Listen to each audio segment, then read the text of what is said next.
예, 오늘 말씀에 제목 예수님만이 나의 소망입니다. 한번 읽어보겠습니다. 시작. 믿습니까, 여러분? 예, 예수님만이 나의 소망입니다. 사도행전 27장 13절에서 26절까지 보겠습니다. 교독합니다. 남풍이 순하게 불매 그들이 뜻을 이룬 줄 알고 닻을 감아 그레데 해변을 끼고 항해하더니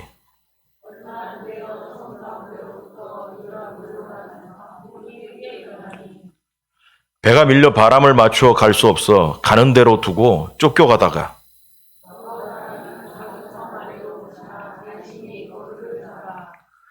끌어올리고 줄을 가지고 선체를 둘러감고 스르디스에 걸릴까 두려워하여 연장을 내리고 그냥 쫓겨가더니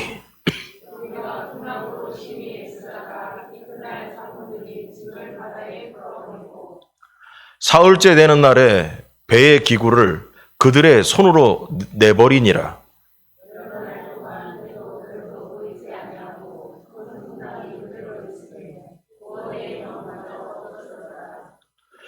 여러 사람이 오래 먹지 못하였음에 바울이 가운데 서서 말하되 여러분이여 내 말을 듣고 그레데에서 떠나지 아니하여 이 타격과 손상을 면하였더라면 좋을 뻔하였느니라.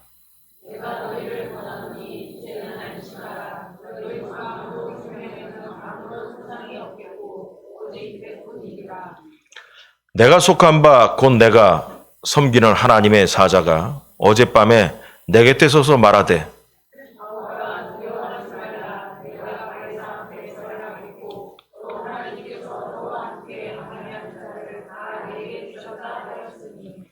그러므로 여러분이여 안심하라. 나는 내게 말씀하신 그대로 되리라고 하나님을 믿노라. 그런즉 우리가 반드시 한 섬에 걸리리라 하더라. 아멘. 지난주 말씀을 복습하자면 드디어 예루살렘에 갔던 사도 바울이 이제 잡혀서 로마로 이제 죄인으로 압송을 당하게 됐습니다. 그 로마로 가게 되는데 이제 육로로 가는 게 아니라 배를 타고 이제 지금의 현재의 지중해를 건너서 이제 가게 됩니다. 그래서 그 죄수들을 인도하는 대장이 백부장이 끌고 이제 압송하게 되는데 가다가 보니까 사도 바울이 그러는 거예요. 태풍이 부는 기간도 겹치고 하니 미양이라는 곳에서 여기서 좀 쉬었다가 태풍 기간이 좀 지난 다음에 가는 게 어떻겠냐 그렇게 얘기를 했습니다. 그런데 백부장은 지난주 말씀 보니까 선장과 선주 그리고 다른 사람들 다수들의 얘기를 듣고 그냥 가자 해가지고 그냥 갔단 말이에요. 근데 가다가 그 사람들이 갈 때 얘기가 뭐냐, 뭐 이 미양이라는 곳에 겨울을 나기가 불편도 하고, 뭐 여러 가지 등등의 이유가 있어서 그냥 가자 그래서 갔습니다. 근데 결국은 오늘 본문을 보니까 바울의 말대로 태풍을 만나가지고 엄청난 고생을 하게 됩니다. 이때 바울은 이 본문을 읽어보면 이 배에 276명의 사람이 타고 있었는데 생명을 구하는 지도자로 갑자기 인생이 바뀌어가지고 등장하기 시작합니다. 이 본문을 보면서 우리는 하나님의 인도하시는 방법을 알게 됩니다. 바울이 탄 배는 먼저 머리에 집어넣고 말씀을 드리는 게 뭐냐면 바울의 탄 배는 어떤 걸 상징하냐? 세상을 현실적으로 상징합니다. 우리의 인생을 말하죠. 인생의 배가 가다가 풍랑을 만나기도 합니다. 사람의 눈에 이 배의 권력자는 황제의 권세를 상징하는 그 백부장 율리오와 또 재력가나 지식인을 상징하는 선장과 선주 그리고 그런 선원들이고 쉽게 얘기하면 예수 그리스도를 믿지 않는 사람들이라 할 수 있겠죠. 그에 비해서 바울은 죄수 중 한 명으로 가장 낮은 신분이었습니다. 그러나 죄수였지만 하나님의 능력으로 태풍을 맞아서 그 배에 276명 중에 지도자로 인생이 바뀌는 역사가 일어납니다. 자, 이걸 통해 가지고 우리가 한번 무슨 은혜를 받을 수 있을까 한번 찾아보겠습니다. 1번, 우리는 소망이 없는 사람들입니다. 다 같이 시작.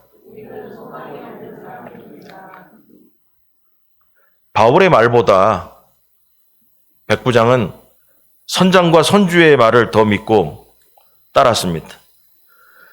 그거를 우리가 이 말씀을 통해 가지고 설교를 하자면 뭐냐면, 세상 사람들은 바울의 말보다 선장과 선주의 말을 따랐다고 했잖아요.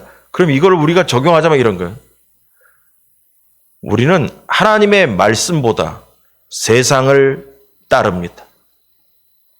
하나님의 말씀을 따르는 것이 아니라 세상의 말을 따라서 우리는 인생을 가고 있는 중인 것이라는 것입니다.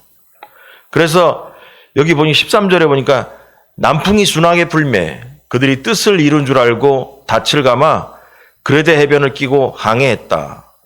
처음에 출발할 때 남풍이 순하게 불었다. 이 얘기는 왜 나왔을까요? 여러분, 때마침 남풍이 부니까 그들은 자기들의 판단이 옳다고 생각했다는 것입니다. 우리가 인생 살면서 처음부터 태풍을 만나지 않아요. 내 상식적으로는 이렇게 가도 될 것 같아. 내 경험상으로는 이 길을 가도 될 것 같아. 내 계산적으로는 이 길이 맞는 것 같아. 많은 사람이 이 길을 가. 그렇게 갑니다. 그래서 맨 처음에는 그런 길이 있으니까 사람들이 갔겠죠. 그러면서 뭐냐면, 맞아, 역시 내 판단이 맞아. 이러고 갑니다. 옳다고 생각했을 것입니다. 사도행전은 누가가 섰다고 했잖아요. 그럼 여러분, 누가는 이 유라굴라라는 이 태풍을 만난 얘기 그냥 쑥 빨리 지나가면서 얘기 쓰면 되지.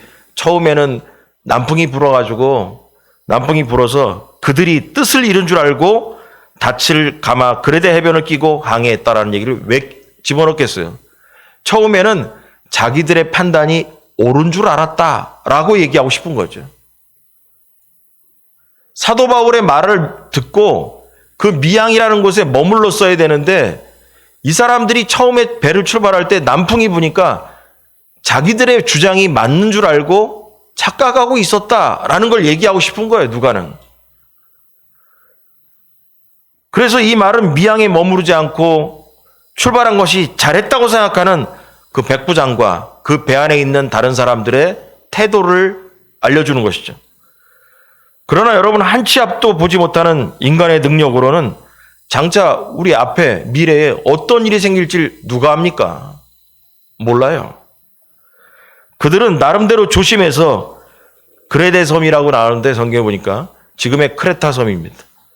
그레데 섬 연안 가까이 붙어가지고 베닉스라는 곳을 향해서 이동 중이었다라는 거예요. 근데 갑자기 보니까 유라굴로라는 바람이 불었다. 그래서 어렸을 때는 성경 퀴즈 하면 바울이 풍랑을 맞는데 풍랑의 이름이 뭐냐, 퀴즈도 되고 그런데 자라서 보니까 중요하지 않아. 이름 알 필요도 없고. 그래서 이 유라굴로가 무슨 뜻인가 했더니 북동풍이라고 합니다. 이름이 북동풍이에요, 그냥. 북동풍의 바람이 불어가지고 그 태풍을 만나서 배를 조종할 수 없는 상황에 이르게 됐습니다.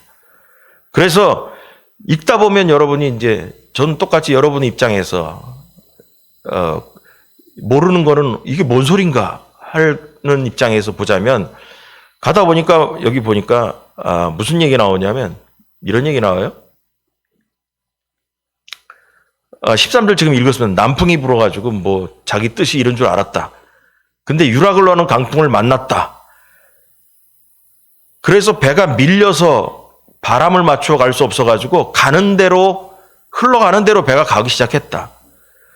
그러다가 16절에서 가우다라는 작은 섬 아래로 지나 간신히 거루를 잡아.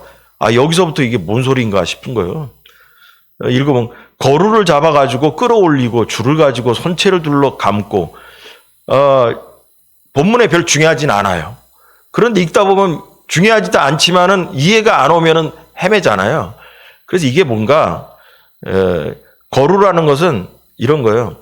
여러분, 큰 배가 이렇게 영화 같은 거 보면, 왜냐면 영화 같은 얘기 자주 하는 게 뭐냐면, 제가 배를 탄 적이 없어가지고,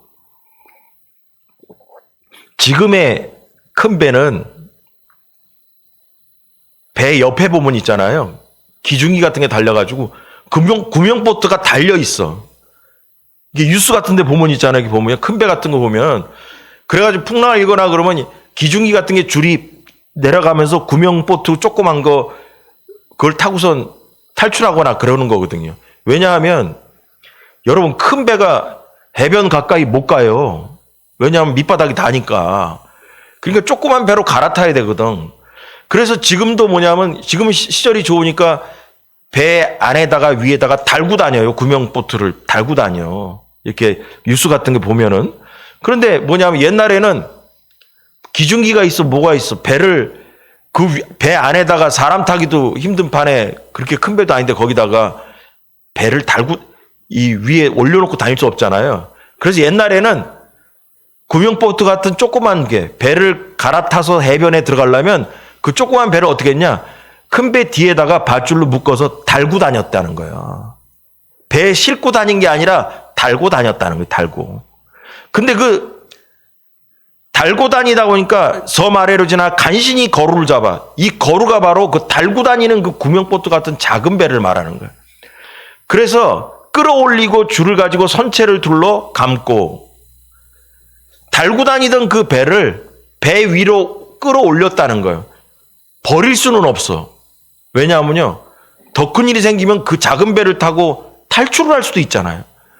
버릴 수는 없어. 그래가지고 그냥 끌어올렸다. 왜 끌어올렸냐?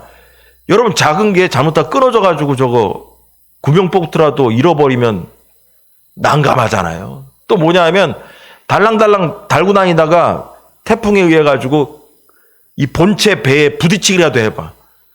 배에 구멍이라도 나면 어떻게 되겠어.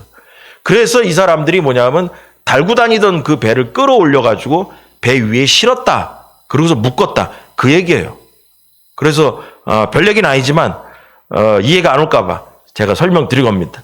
그래서 뭐 가다가 보니까 뭐 3일 길을 첫째 날은 뭐냐면 뭐 연장을 내리고 둘째 날은 뭐냐면 사공들이 짐을 바다에 풀었고 화물을 내리고 사흘째 되는 날은 배의 기구를 이 기구가 뭐냐면 배를 조종하는 것에 필요한 이 모든 기자재들을 그들의 손으로 내버렸다. 그래가지고 배가 바람 부는 대로 가는 거예요. 지금 이제 조종할 수가 없는 상황에 됐던 거예요. 자, 이렇게가 지금 흘러가고 있었는데 그래서 이 사람들이 여기 보면은 또 뭐가 나오더라. 스르디스라는 게 나와요. 어디에 나와 있니?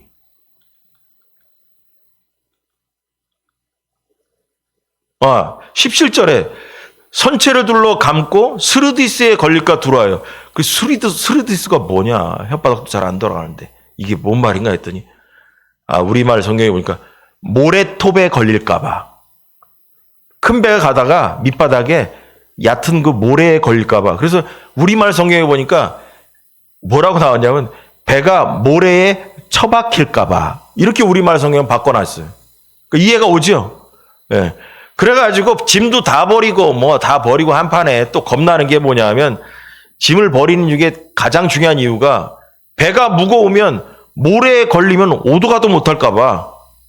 그게 스르디스라는 말이라는 것이죠. 하여튼 이제 내용을 알았습니다. 이렇게 해가지고 이제 뭐 본선에다가 배를 끌어올리고 화물은 다 버리고 이랬다는 거예요. 자, 근데 여기서 중요한 얘기가 있어요.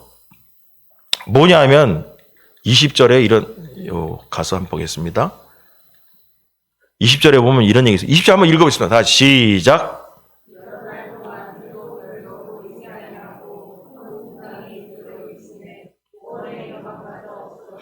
예. 자, 내용은 지금 제가 대충 얘기해서 뭐 이런 일이 생겼구나 내용 파악했어요. 그럼 이 앞부분의 내용을 갖고 우리에 적용합니다. 이 사람들이 신뢰하던 배 안에 있던 사람들이 신뢰하던 모든 것을 다 버렸습니다. 그리고 또 뭐냐 하면 20절에 뭐냐 하면 해도 별도 보이지 아니하고 큰 풍랑이 그대로 있음에 구원의 여망, 소망도 희망도 사라졌다라는 거예요. 자, 이걸 갖다가 우리가 적용하면서 해석을 하자면 이런 거예요. 여러분 선원들, 뱃사람들의 소망은 여러분 옛날에 무슨 나침판이라도 제대로 있겠습니까? 뭐 보고 배를 항해합니까? 해와 별을 보고 항해를 한다고 합니다. 옛날 사람들. 이것을 보고 방향을 정해가지고 배가 움직이고 했던 거죠. 그런데 하늘이 먹구름으로 가득 차니까 낮에도 해도 안 보여요. 밤에도 별이 안 보여요. 그래서 이 사람들은 방향을 잃어버렸다는 것입니다. 어디로 가야 할지도 모르겠고 항해할 수 있는 배의 기구도 다 버렸습니다. 우리에게 적용하면 이런 거예요. 여러분의 인생의 방향을 인도하는 해와 별은 무엇인가 한번 생각해 보십시오. 뱃사람들에게 있어서의 해와 별이 항해를 하는 데 있어서의 기준점이라면 여러분의 인생을 움직이는, 우리의 인생을 움직이는 기준점은 그 해와 달은 뭘까요? 해와 별은 뭘까요? 여러분 이걸 통해서 잘 묵상해보고 이런 생각이 들어요. 여러분 세상의 해와 별도 하나님이 허락하셔야 보이는 겁니다. 먹구름이 끼니까 안 보입니다. 먹구름으로 덮으면 세상의 해와 별도 안 보입니다. 세상 사람들은 세상의 이치만 알면 살 길이 열린다고 생각을 합니다. 아닙니다. 세상의 해와 별도 하나님께서 막으시면 안 보이는 것입니다. 언제나 당연히 있는 것으로 여겼던 해와 별은 사실 하나님의 은혜가 아니면 볼 수 없는 것이었습니다.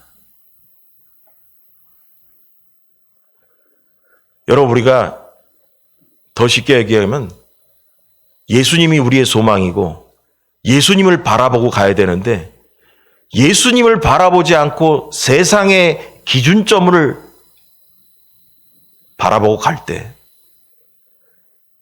그것조차도 하나님께서 먹구름을 끼게 하시면 못 따라간다는 것입니다.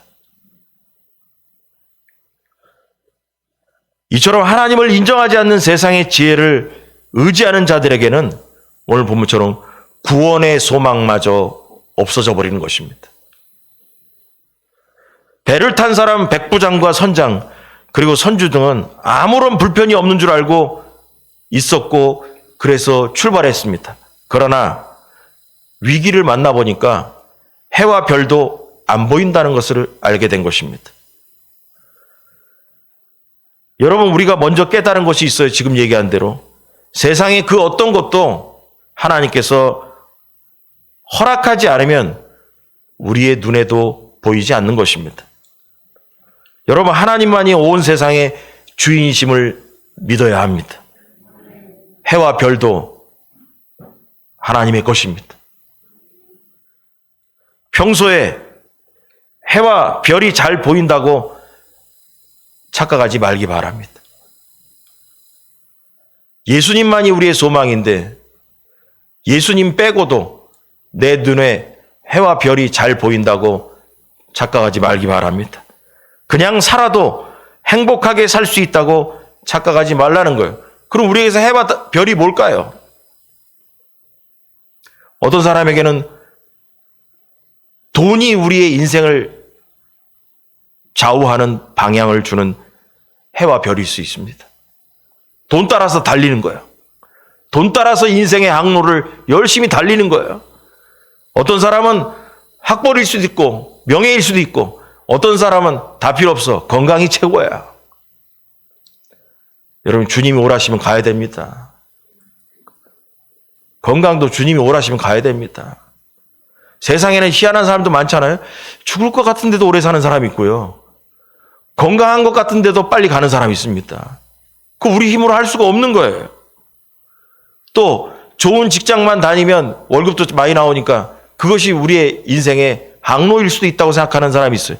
그게 나의 해고 나의 별일 수 있다고 생각하는 사람도 있죠. 또한 세상에서 객지에서 잘 나가는 자녀들, 좋은 직장에 돈도 잘 벌고 하면 그 자녀들의 잘됨이 우리의 인생의 항로에 별이 되고 해가 된다고 생각하는 사람도 있을 수 있겠죠. 여러분, 모든 것은 태풍이 오면 다 날아갑니다. 오늘 이 본문을 보면서 읽는 거, 우리가 경험하는 거예요. 태풍이 오면 다 끝난다. 태풍이 오면 평소에 보이던 것도 먹구름이 끼면 다 안 보인다는 거예요. 그럼 그때 깨달았어야 돼요. 평소에 보이는 것도 주의 은혜 때문에 보였던 것입니다. 평소에 우리에게 건강이 있고 평소에 우리가 남에게 구걸하지 않고 살고 있던 이런 모든 것도 주의 은혜로 살고 있었다는 걸 깨닫게 됩니다. 오로지 우리의 소망이신 예수님만 의지하기 바랍니다. 할렐루야. 두 번째로 예수님만이 우리의 소망입니다. 다 같이 시작. 다시 한번 시작. 여러분, 해와 별이 우리의 소망이 아니라 예수님만이 우리의 소망입니다. 배에 타고 있는 사람들은 해와 별이 그들의 소망이었고 그들의 경험이 그들의 소망이었습니다. 그들의 생각이 소망이었습니다. 그러나 먹구름 만나니까 이 세상에 보이는 모든 소망은 사라지고 맙니다. 사도 바울을 통해서 주시는 간밤에 주의 사자가 나에게 나타나서 살 수 있다라고 소망을 주었다는 겁니다. 백부장 율리오가 가이사의 권세를 상징하는 사람이라면 바울은 예수님의 권세를 의미합니다. 바울은 실질적으로 그 배에서 지위가 가장 낮은 죄수였습니다. 그러나 좌절과 공포 가운데 모두가 며칠을 먹지도 못하는 상황에서 바울은 그 배의 진정한 선장으로 인생이 바뀌게 됩니다. 이어서 하나님의 사자가 자기에게 로마의 황제 가이사 앞에 설 것이라고, 그리고 함께 항해하는 자들의 생명을 지켜주겠다라고 간밤에 천사가 나타나서 알려주었다고 얘기를 합니다. 내가 간밤에 천사 만났는데 이렇다더라. 걱정하지 마라. 죽지 않는다. 그리고 배는 잃어버리겠지만 사람들은 모두 무사할 것이다 라고 선언합니다. 여러분, 이런 상황이 아니었다면 바울의 말은 그들이 받아들이기 어려운 것입니다. 여러분, 여기서 또 깨닫는 게 있어요. 세상이 다 깨져도 주의 백성은 죽지 않습니다. 배가 깨져나가도, 태풍이 와도, 세상의 소망이 끊어져도 사도 바울 한 사람만이 우뚝 서 있다는 것입니다. 바울은 인간의 능력으로 아무것도 할 수 없는 이 상황에서도 하나님은 얼마든지 구원을 베푸실 수 있는 분이라는 것을 확실히 믿고 선포하고 있습니다. 여러분, 하나님은 불가능을 가능하게 하는 줄 믿으시기 바랍니다. 포기하지 말기 바랍니다. 세상을 창조하신 분입니다. 또한 사도 바울이 바보가 아닌 이상 태풍을 만나면서 천사를 보고 하면서 묵상 끝에 깨달았을 거예요. 바울의 말을 듣지 않으면 들을 수밖에 없는 상황으로 하나님이 인도하고 계시다라는 것을 깨닫고 있을 거예요. 아, 하나님이 이렇게 인도하고 계시구나.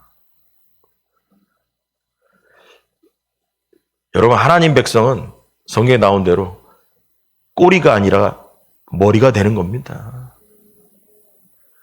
비록 죄수로 배를 탔지만 배 가운데 지도자로 하나님은 바울의 인생 역사를 바꾸셨습니다.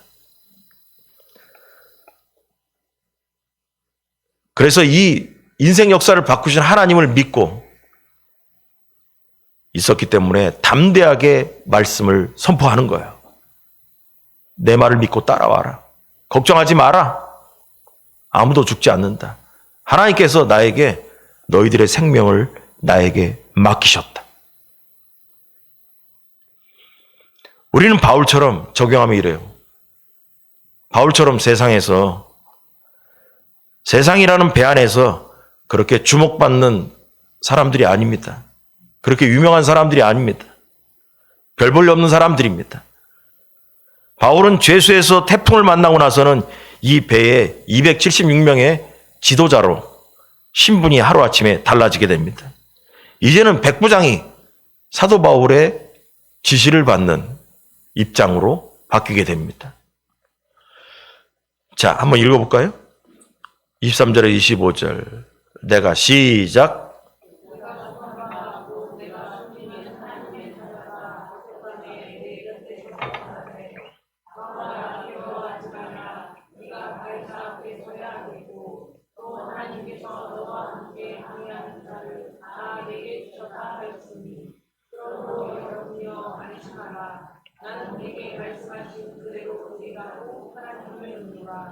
예. 아멘입니까, 여러분? 여러분, 하나님은 천사를 통해서 간밤에 말씀하셨습니다. 배 안에 있는 27명의 사람들이, 276명의 사람들이 사도 바울의 주관 아래에 있다라는 거예요. 죄수인 사도 바울의 주관권 안에 들어가 있다라는 거예요. 다시 말해서 이 배는 사도 바울이 죽지 않는 한 모두가 살게 됩니다. 하나님은 하나님께서 쓰시는 그 한 사람이 중요하기 때문입니다. 여러분, 하나님의 눈에는 사도 바울이 중요하지 다른 사람 중요하지 않아요. 사도 바울 때문에 276명이 사는 거예요. 그래서 어쨌단 얘기냐?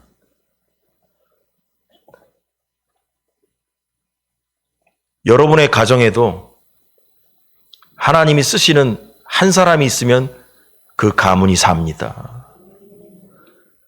여러분의 직장도 하나님께서 쓰시는 한 사람만 있어도 그 직장이 복을 받을 줄 믿으시 바랍니다. 어딜 가도 하나님께서 나를 쓰신다면 나 때문에 276명의 생명이 살고 죽는 역사가 일어날 것입니다. 여러분, 그곳에 사도 바울이 있는 곳에 구원이 있던 것처럼 하나님이 쓰시는 내가 된다면 내가 가는 곳에 구원이 있게 되는 것입니다. 여러분, 믿으시기 바랍니다. 여러분, 요나를 한번 생각해 보세요. 요나 한 사람 때문에 배에 있는 사람이 다 죽을 뻔했습니다. 그러나 요나 한 사람이 배에서 내리자 다 살게 됐습니다. 하나님은 하나님께서 사용하시는 그 사람에게 관심이 있다는 것을 여러분 알기 바랍니다. 그러므로 여러분, 하나님께 쓰임 받기 바랍니다. 하나님께서 관심을 갖는 여러분이 되길 바랍니다. 그렇게 함으로써 나 때문에 세상이 살 수 있다는 것을 여러분 믿으시기 바랍니다. 사도 바울 때문에 276명이 사는 것처럼 나 때문에 우리가 사는 우리의 환경에 있는 가정과 우리의 회사와 또 우리가 있는 어떠한 공동체가 나 때문에 살 수도 있다는 것입니다. 그래서 우리는 바울을 보면서 우리에게도 바울처럼 나로 인해서 나의 주변 환경이 구원의 능력이 임할 수 있다는 것을 믿으시기 바랍니다. 여러분, 그것이 바로 복음의 능력입니다. 복음을 만난 나 한 사람 때문에 세상은 변화될 수 있는 겁니다. 복음을 만난 나 때문에 우리 가정이 변화될 수 있습니다. 나 때문에 죽어가는 가정이 살 수 있습니다. 요한복음 7장 31절, 39절까지 한번 읽어보겠습니다. 시작.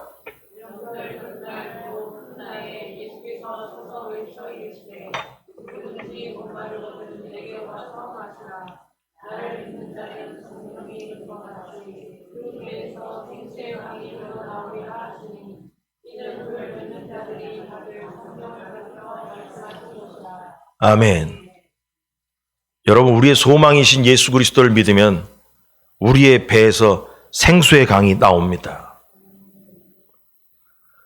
곧 성령의 강물이 흐른다고 나와 있습니다. 여러분, 이 성령의 강물은 생수이기 때문에 세상을 변화시키는 능력이 있는 것입니다. 그러므로 뭐냐 하면 예수 그리스도를 믿는 우리가 가는 곳에는 생수가 흘러야 됩니다. 다시 말해서 나로 인하여 살리는 역사가 일어나야 됩니다. 가장 중요한 것은 예수님을 믿어야 생수의 강이 흘러나온다고 되어 있습니다. 그를 믿는 자들이 받을 성령을 가리키신 것이라고 그랬습니다. 이 성령의 생수가 흐르면 세상은 생명이 들어가게 되는 것입니다. 여러분, 사도 바울이 배에 타자 태풍으로 죽어가는 그 배에 생명이 흐르기 시작하는 겁니다. 그리고 276명에게 생명이 주어진 것입니다. 이사야 43장 19절부터 21절 다 같이 시작.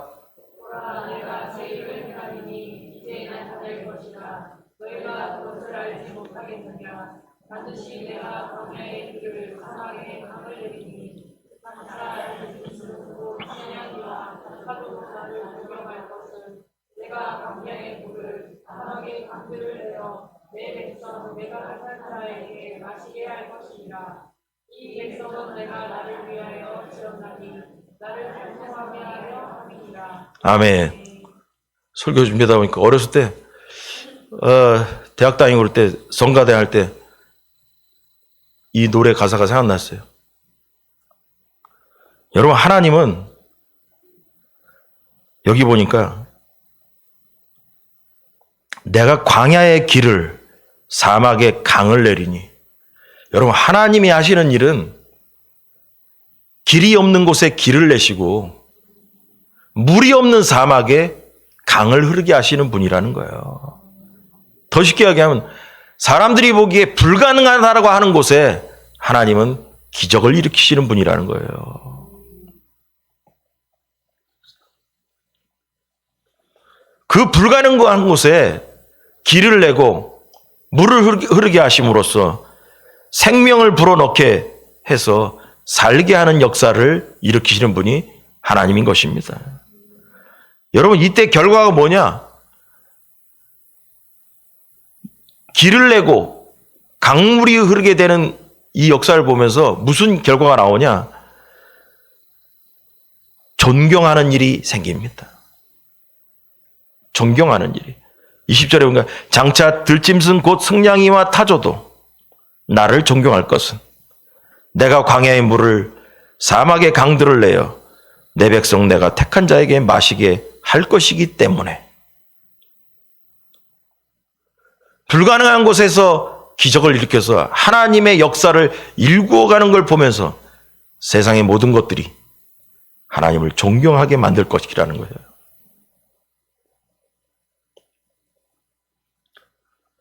여러분, 하나님께서 우리를 만드신 이유가 있습니다.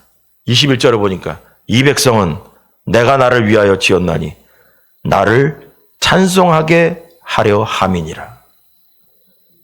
여러분, 우리의 꿈이 뭔지 아세요? 하나님을 찬송하기 위해서 나온 거예요. 우리가 이 땅에서 잘 먹고 잘 살기 위해서 이 땅에 등장한 게 아니에요. 우리가 이 땅에 등장한 이유는 여호와 하나님을 찬양하기 위해서. 우리가 숨쉬고 우리가 생동하는 모든 것, 직장생활하는 것, 자녀를 키우고 하는 모든 것 가운데 우리의 오로지 목적은 뭐냐? 하나님의 이름을 드높이기 위하여 우린 이 땅에 나온 것입니다.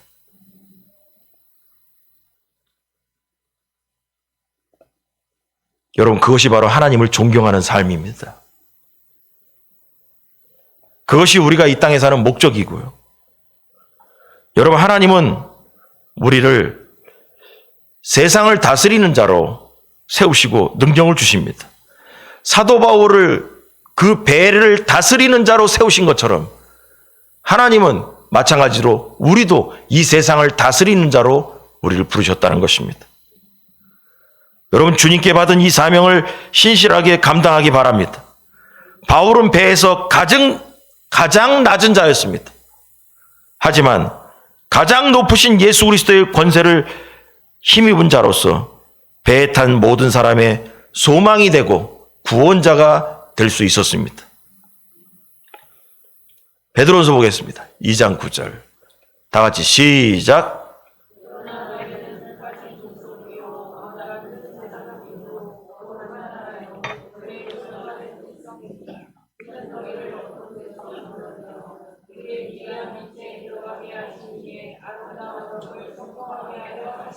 아멘. 여러분, 사도 바울은 그 배 안에서 왕 같은 제사장입니다. 왕 같은 제사장으로 불렀습니다. 그리고 하나님의 택하신 사도입니다. 이것이 바로 우리에게 주어진 사명입니다. 사도 바울만 왕 같은 제사장이 아닙니다. 나도 이 세상의 왕 같은 제사장입니다. 우리는 세상에 속하지 않은 자로서 세상에서 사도 바울처럼 구원의 소망을 전해야 되는 사명이 우리에게 있습니다. 사도 바울에게 있어서는 그 배에 있는 사람이 아무런 소망이 없을 때, 구원의 소망이 다 사라졌을 때 걱정하지 마라. 하나님이 살려주신다. 구원을 선포한 것처럼 우리도 이 세상에 가서 얘기해야 됩니다. 소망이 없는 세상이 아니라 예수 그리스도를 만나면 우리에게 소망이 있다라고 전해야 하는 것입니다. 여러분 주님이 함께 하심을 믿으면서 이 사명을 잘 감당하기 바랍니다. 이 본문을 보면서 또 깨닫는 게 있어요. 여러분, 배 안의 사람들은 사도 바울에게 붙어 있으면 삽니다. 우리는 예수님에게 붙어 있어야 삽니다. 또한 우리도 사도 바울처럼 세상의 구원을 전해서 생명을 살리는 성도들이 되기를 여러분 주의로 간절히 축원합니다. 세상 사람들이 나를 붙잡음으로 인해서, 가정에서 나 때문에, 회사에서 나 때문에, 내가 전도하는 그 사람이 나 때문에 사는 역사가 일어나야 합니다. 여러분에게 살리는 역사들이 앞으로 계속 일어나길 주의 간절히 축원합니다. 다 같이 기도하겠습니다.